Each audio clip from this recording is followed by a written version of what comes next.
경제적 자유로 가는 최소한의 습관. 하루 10분 동공부의 김경태입니다. 네, 여러분 반갑습니다. 오늘 이 시간에는 주식 투자만으로는 아파트를 절대 이길 수 없는 이유에 대해서 말씀드리도록 하겠습니다. 시작하기 전에 먼저 구독과 좋아요, 알람 버튼까지 꾹 눌러주시면 좋겠습니다. 자, 얼마 전에 4.7 보궐선거가 있었죠. 보수 진영이 승리하면서 주택시장이 혹시 활기를 다시 찾게 되는 것이 아닌가 하는 의견들이 많았습니다. 그리고 주식시장에서는 조 바이든 대통령이 친환경, 특히 탄소 중립에 대한 내용을 더욱더 가속화하겠다라는 정책 발표, 그리고 2,000조 규모의 대규모의 부양책이 통과가 되면서 그동안에 지지부진했던 나스닥의 기술주와 성장주들이 다시금 기지개를 펴는 모양새입니다. 그리고 우리나라에서는 반도체 부족 사태와 관련해서 반도체 슈퍼사이클이 도래하는 게 아니냐, 주식시장도 뭔가 상당한 기대감을 갖게 되는 뉴스들이 쏟아지고 있습니다. 자, 이런 상황에서 또다시 불거진 것이 주식이냐 부동산이냐라고 하는 그런 질문들을 많이 받게 되는데요. 자, 과거에 이제 당구를 칠 때 보면 우리가 이런 이야기가 있었습니다. 겐페이를 치면 결국 가락에서 다 만난다, 뭐 이런 이야기가 있었습니다. 사실 겐페이라는 게 이제 일본 말인데, 과거에 이제 이 겐페이라는 게 이제 복식전을 말합니다. 우리말로 하면. 그리고 가락이라는 거는 이제 뱅크샷을 얘기하는데, 결국 뭐 이렇게 그룹으로 치면, 팀 대항으로 치면 결국은 다 마지막에 만난다, 뭐 이런 내용이죠. 그리고 골프에서도 마찬가지입니다. 골프에서도 드라이브 아이언 필드샷보다는 결국 아무리 잘 치더라도 다 그린 위에서 만나게 되고 결국 퍼팅으로 승부가 나게 된다, 이런 이야기가 있죠.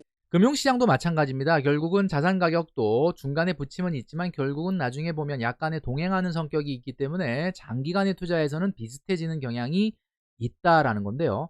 한번 실험을 해봤습니다. 1999년 그리고 2020년까지 20년간의 코스피 지수와 아파트 가격 상승률을 보니까 진짜 중간에 약간의 부침은 있었지만 결국 상승률 추세는 매우 비슷하다는 것을 알 수가 있습니다.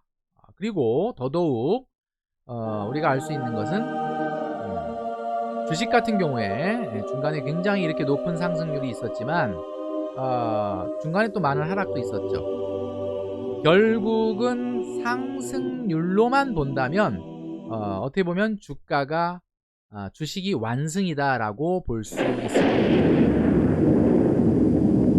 그러나 사실 이 두 자산을 단순 비교한다는 것이 굉장히 어렵다라고 볼 수밖에 없죠. 왜냐하면 장단점이 있기 때문입니다. 주식 같은 경우는 초장기 투자가 사실 비현실적이죠. 일반 직장인들이 이렇게 고액의 돈을 이렇게 장기간 주식시장에 묻어놓기는 어렵습니다. 반면 부동산, 그러니까 주택도 마찬가지죠. 작은 금액으로 할 수 없다는 단점, 그리고 단기간에 운용할 수 없다라는, 어느 정도는 장기간 운용할 수밖에 없다라는 장단점이 있습니다. 그래서 이 두 자산은 사실 단순하게 비교한다는 것이 상당히 어렵다. 마치 이거는 러닝화가 있고 구두가 있고 등산화가 있는데 이 중에 뭐가 좋냐라고 물어보는 거하고 똑같습니다. 뭐가 좋겠습니까? 결국은 어떤 사용 목적, 어떤 용도냐에 따라서 달라지겠죠. 자, 그래서 이것을 단순 비교하기란 상당히 어렵다라는 것이죠. 자, 그런데 빠져나가지 마시고, 그래도 뭐 단순 비교가 어렵다고 하지만 그럼에도 불구하고 굳이 비교하자면 뭐가 낫냐, 이렇게 이제 질문을 많이 하시기 때문에 오늘 준비한 내용은 주식이 절대로 아파트를 이길 수 없는 두 가지 이유를 준비했습니다. 자, 첫 번째는요, 한번 예를 들어 보도록 하겠습니다. 여러분, 만약에 지금 1억 원이 있는데 여러분들이 SK하이닉스하고 삼성전자 이 둘 중에 딱 한 주식에만 투자할 수 있습니다. 1억을 장기 투자한다. 어디에 투자하시겠습니까? 고민되시죠? 13만 2천 원 정도 합니다. SK하이닉스는 지금 754주 정도를 1억을 투자한다면 보유할 수 있고요. 삼성전자 같은 경우는 8만 3천 원이니까 1204주 정도를 보유할 수가 있습니다. 자, 어떤 주식을 투자하는 게 나을까요? 참 머리가 쉽게 판단이 되지 않죠. 어렵죠. 자, 그런데 과거의 주식을 한번 가격을 비교해 볼까요? 지난 10년간의 삼성전자의 주가 그래프입니다. 그리고 이것은 지난 10년간의 SK하이닉스의 주가 그래프입니다. 참 놀라울 정도로 사실 이게 정말 이 복사본이 아니거든요. 네, 근데 굉장히 유사합니다. 심지어는 사상 최고가가 15만 500원이었고 SK하이닉스는 삼성전자가 최고가가 96,800원인데 이것도 다 같은 시기입니다. 2021년 1월.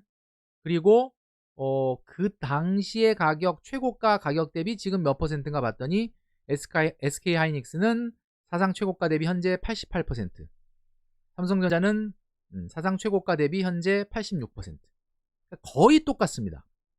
자, 결국은 이렇게 두 주식이 같은 반도체 메모리 반도체 분야를 같은 업황을 가지고 있다 보니까, 같은 산업을 하고 있다 보니까 굉장히 주가가 비슷하게 간다는 것을 우리가 알 수 있습니다. 그렇기 때문에 더더욱 무엇을 선택할 건지는 어렵죠. 자, 그런데 이때 만약에 SK하이닉스를 사면 SK하이닉스 같은 경우는 무조건 반값에 주겠다라고 만약에 예를 들어서 한다면 어떻겠습니까? 어느 한쪽이 반값에 살 수 있다면 어느 한쪽은 SK하이닉스를 반값 살 수 있다. 그러면 어디를 투자하시겠습니까? 그건 당연히 SK하이닉스. 이거는 뭐 질래야 질 수가 없죠. 내가 5천만 원만 투자해서 754주를 갖는다? 그러면 삼성전자보다 수익률이 높을 수밖에 없는 겁니다. 자, 왜 제가 이런 비유를 들었냐면 아파트가 바로 반값으로 투자할 수 있는 투자 원금이 절반밖에 안 되기 때문에 그렇다라는 거죠. 그래서 주식이 아파트를 이길 수 없다. 자, 이게 무슨 얘기냐? 부산광역시의 입주 10년 이하의 전세가율입니다. 아파트의 구별 전세가율인데요. 자, 뭐 가장 전세가율이 낮은 동네 해운대구네요. 해운대구가 가장 갭이 크다는 건데 결국 평균적으로 보면 부산의 아파트 10년 이하 된 아파트의 전세가율 평균은 65%입니다. 그 얘기는 무슨 얘기냐면 갭이 35%다. 그러면 이 아파트를 살려면 실제 투자하는 금액은 35%만 투자하면 되는 거죠. 자, 서울 같은 경우는 구별로 입주 10년 이하의 전세가율을 한번 살펴봤습니다. 평균 가격이 50%. 그러니까 갭도 50%라는 거죠. 그러니까 서울 아파트는 아파트 가격의 50%만 투자하면 그것을 보유할 수 있다라는 겁니다. 이제 왜 이런 말씀을 드리냐면 지난번에 말씀드렸던 것처럼 매매가 10억이라는 아파트가 있다면 여기서 전세가가 7억이다. 그러면 이 집의 갭은 얼마냐면 매매가 전세가 차이인 3억이 되겠죠. 이게 갭입니다. 그러니까 결국 집을 사는 사람은 어차피 전세 7억은 살아야 되는데 이걸 내가 전세로 살 거냐 보유로 할 거냐, 보유한다라고 판단했을 땐 3억만 더 투자하면 되는 거죠.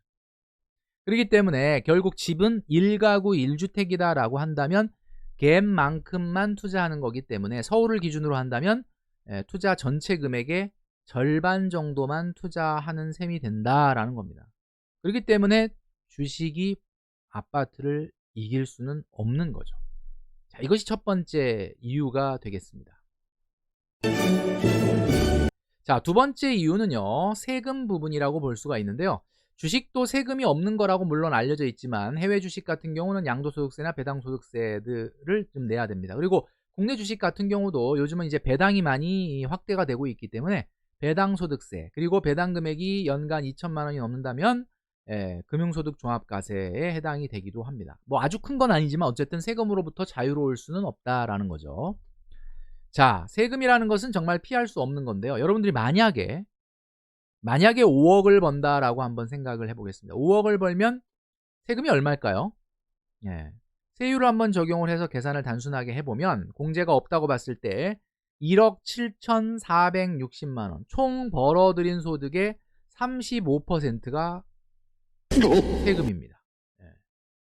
자, 그러니까 세금이라는 건 정말 피할 수가 없는 거죠.